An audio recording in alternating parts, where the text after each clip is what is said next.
Lena ke inoveli yethu eseyibhalelwe uSandile Thwala kanye noMinenhle Mtshali phansi kwesihloko esithi Impi Yezigodi Oyaya isahluko seshumi season 1. Kangunezi khawazela kaMavovo wena wasemba. Phila nami ngiyaphila mntakwethu. Usakhile ebhalelwe uNobuhle ocingweni lwakhe kwenye izinkundla zokuxhumana eyaziwa kakhulu ngelika WhatsApp. Akuphelanga mzuzu emibili wabe sephendulile njalo uNobuhle. Hey, alright kodwa bakithi hayi ngikahle kakhulu Kangunezi. Ngijabulela nje ukuthi sengikwazi nokuxhumana nawe yizo ungekho eduze kwami. Ngiyathemba ukuthi likuphathe kahle usuku lwakho. Kuphendula uSakhile ethumela lo mlayezo kuNobuhle ngokukhulu ukuphuthuma nokulangazelela impendulo ngayo leyo nkathi athumele ngayo lo mlayezo wakhe. Okwakuthi noma eke wathathela ukuphendula uNobuhle enkulumeni kaSakhile bese kuba kubana kuyena azasola ukuthi hlezi kukhona okuba sekukhulumile. Kodwa buya uphebeze lo mcabango ngokuthi hlasimpe kukhona uNobuhle amatasa ngakho. Yeah, my day was very good. My day was very good today. How about yours? Ay cha, mina ngingasho ukugcwala umlomo kaNgunezi ukuthi belunga phezulu kobuhle lwami usuku. Bakithi indaba sekwenzekeni osukwini lakho sekwenza lube ngaphezulu kobuhle nje. Hayi cha, lapho ke ubuze ibhasi libhaliwe kaNgunezi ngoba uwena kanye obezathu sokuthi ngibe neminenhle osukwini lanamuhla. Ukukubona nje kuvele kwalenza laqhakaza usuku lwami. Oh, you mean that? Afune ihaba njalo wena. Kodwa ke ngiyajabula malube luhlu usuku lakho bakithi. Nakho ke kodwa sengicishe ngikhohlwa. Ugcina ungasangichazelanga ukuthi wena nesikole mhlambe ni kanjani ngoba phela mina bengayitshela ukuthi wena ngabe kuthiwa usafunde high school.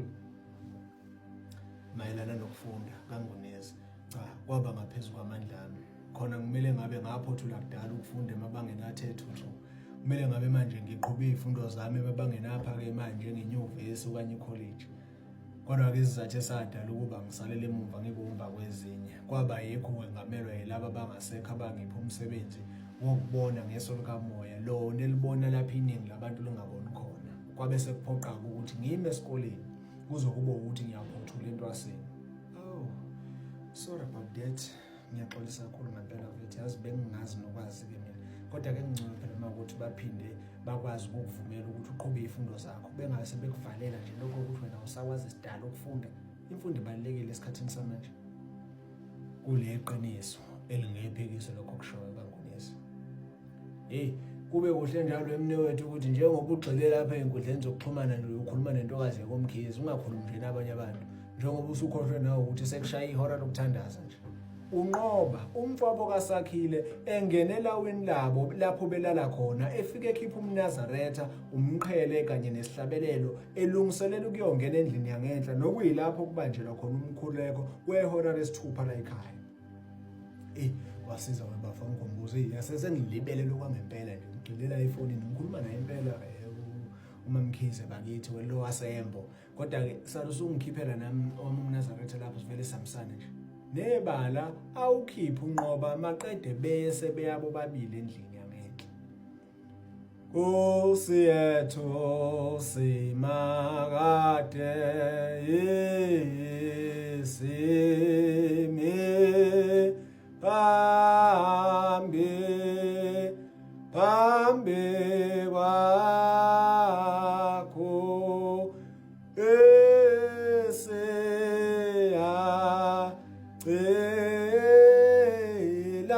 siyacela ube khona yeke nawe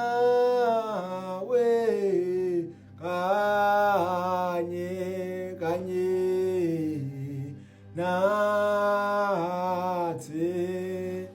Usakhile ehlabelela kuzwakala njengoba kunguye owayekade ephethe inkonzo maqeda avunyelwe umndeni wonkana ngenkathi ehlabelela owabe sewembethe izingubo ezicolekile zihlanzeke lokho okungenabala. Okuthe kusahlatshelelwa kanjalo kwabonakala ngoSakhile eqimuka phansi edlikiza namehlo sevalekile. Aphuthuma masinyane unqoba azama ukumbamba kodwa kusho khona ukuthi lo muntu akaseyedwa.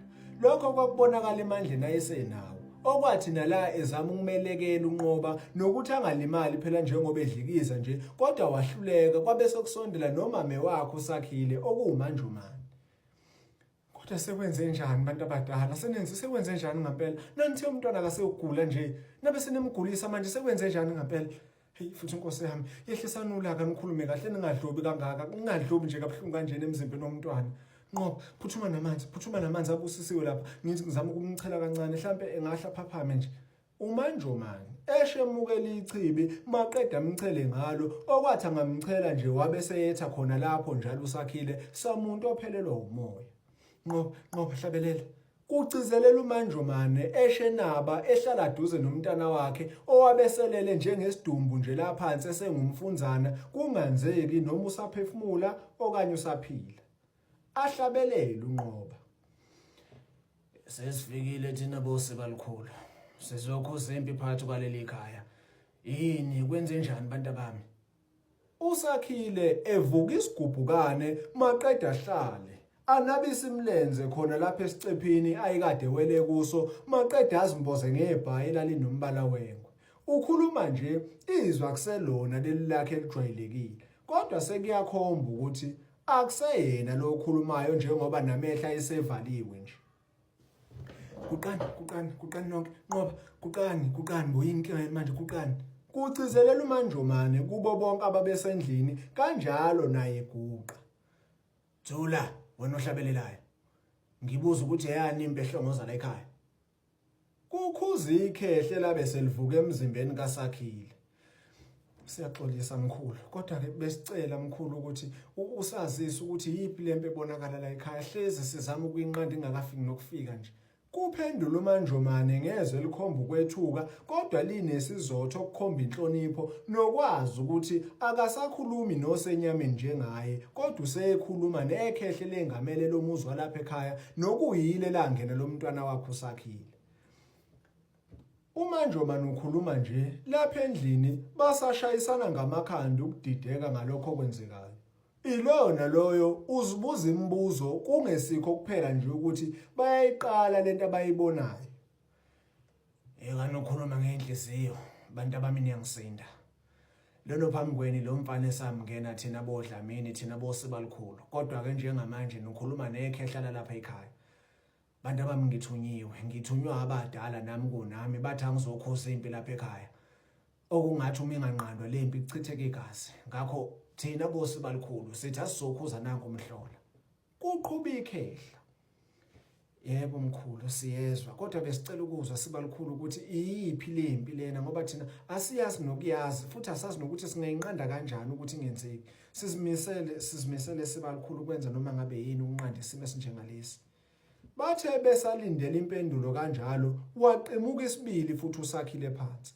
Kulokhu ke akazange adlikise kodwa wavele wathula isikhashana maqede waphaphama. Abonakala ebambe ikhanda samuntu ophunyuka ekufeni kodwa ezwa izinhlungu ezazimhlasela ikhanda lonke. Sakhile ukahle kodwa kubuza unini. Yebo ungahle ma ngikahle. Kade kwenzakalani ngempela? Ngavuka ikhanda lami libhlungu kanjena nje. Kubuza uSakhile evuka maqede yama khona lapho odongweni. Hayi khulileka mfana bekuyinto nje encane kodwa ke sokhuluma uma ngabe usesiphume nje la emthandazweni okwamanje ihlala khona lapho nje uzube kahle. Wabe seyiqhuba uNqoba inkonzo kwaze kwaba ukuthi iyavalwa.